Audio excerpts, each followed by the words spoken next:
Brought to you by V-Guard, co-powered by Sensodyne and Vimal. बोलो जुबां केसरी। कहते हैं सियासत हाथी के दांत की तरह होती है, खाने के दांत अलग और दिखाने के दांत अलग। इस कहावत को अगर राजस्थान में चल रही सियासत से जोड़कर देखा जाए तो कुछ गलत नहीं होगा। कैसे, चलिए आपको बताते हैं। पहले किरोड़ी लाल मीणा का ये बयान सुनिए। मुख्यमंत्री के पद की आवश्यकता, मुख्यमंत्री मंत्री कौन नहीं बनना चाहता, लेकिन आपने वो बयान तो अखबार में पढ़ा होगा कि अगर कन्हैया लाल तो मैं मंत्री पद छोड़ दूंगा। क्या आपके हृदय पर फर्क पड़ा? नहीं पड़ा।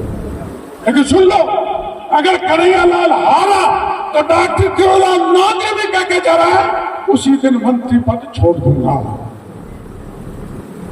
मेरे को कतई नहीं, मैं धोखा नहीं दूंगा।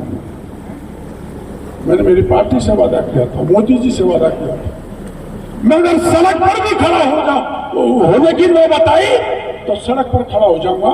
लेकिन मैंने जो वादा मेरे कन्हैयालाल से कर दिया या मोदी जी से कर दिया, उसके लिए चाहे मेरी शहीदी फिर हो जाए, मैं बलिदान देने के लिए तैयार हूं।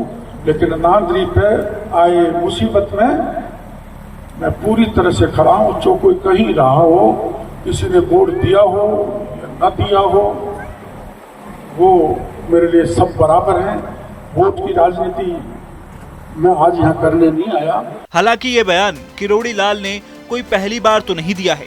इससे पहले भी किरोड़ी इस बात को कह चुके हैं। लेकिन अब सवाल उठाए जा रहे हैं कि आखिर किरोड़ी लाल इस बात को बार बार क्यों दोहरा रहे हैं। क्या वो कोई दबाव बना रहे हैं या फिर उन्हें लगता है कि दौसा जीत रही हैं, इसलिए माहौल बना रहे हैं। इसके साथ सियासी गलियारों में इस बात को किरोड़ी बाबा की नाराजगी से भी जोड़कर देखा जा रहा है। दरअसल किरोड़ी लाल मीणा राजस्थान सरकार में कैबिनेट मंत्री हैं।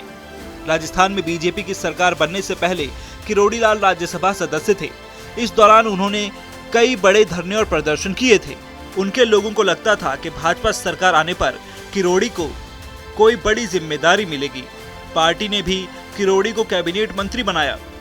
हालांकि राजभवन में सबसे पहले शपथ लेने वाले किरोड़ी ही थे, मगर उन्हें जो मंत्रालय मिला है उससे उनके समर्थक खुश नहीं हैं। सूत्रों की माने तो किरोड़ी लाल भी किसी बड़े विभाग और मंत्रालय की उम्मीद में थे। अब वहीं चिंगारी सुलग रही है, जो रह रहकर बात सामने आ रही है। लोकसभा चुनाव में चर्चा थी कि दौसा सीट से किरोड़ी लाल अपने भाई के लिए टिकट मांग रहे थे, लेकिन पार्टी ने कन्हैया लाल मीणा को टिकट दे दिया। चुनाव के बाद राजस्थान सरकार में अगर कोई बड़ा बदलाव हो तो उसमें किरोड़ी के मंत्रालय और विभाग में बदलाव हो सकता है। इस पर राजस्थान बीजेपी के प्रदेश अध्यक्ष सीपी जोशी का कहना है कि किरोड़ी लाल नाराज नहीं है। उन्हें लग रहा है कि पार्टी दौसा का चुनाव जीत रही है, इसलिए वो ऐसा कर रहे हैं। भाजपा की दौसा में बड़ी जीत होगी, कोई इस्तीफा नहीं होगा, सब खुश हैं।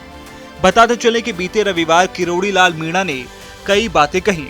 उन्होंने नादरी में ये भी कहा, मैं सत्ता में हूँ, वरना बताता कि पुलिस यहाँ कैसे घुसी। इन बातों को देखकर कई सियासी संकेत माने जा रहे हैं। खैर, अब क्या सच में कोई बड़ा बदलाव राजस्थान सरकार में होगा या फिर ये महज बातें बनकर रह जाएंगी, ये तो लोकसभा चुनाव के नतीजों के बाद पता चलेगा।